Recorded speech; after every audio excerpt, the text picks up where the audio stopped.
আসসালামু আলাইকুম শেখ। ওয়ালাইকুম আসসালাম রহমতুল্লাহ।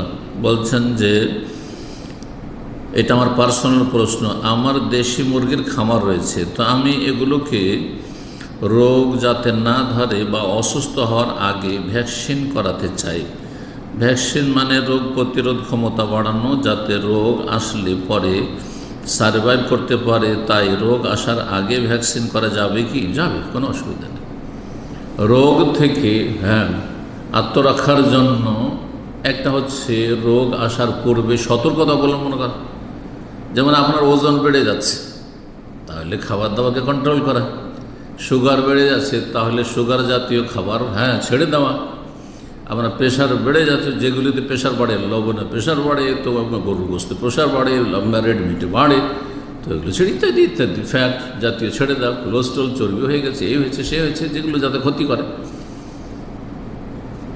এখনও হয়তো হয়নি, কিন্তু আপনি দেখছেন যে আমার এরকম বয়স হয়ে আসছে, এরকমটা হতে পারে, আগে থেকে সতর্কতা অবলম্বন করছেন, জায়েজ। ঠিক ওই রকমই অগ্রিম সতর্কতামূলক ভ্যাকসিন নেওয়া জায়েজ। এটি আল্লাহর ওপর তাওয়াক্কুলের পরিপন্থী না। এক শ্রেণীর লোকেরা যারা এইসব বলে, ফুটপাতিয়া মোল্লা, যে এটা আল্লাহর উপর ভরসার পরিপন্থী, টিকা নেব না, ছেলেমেয়েদের টিকা করতে দেয় না, এরা জাহেল, এরা কিছু বুঝে না।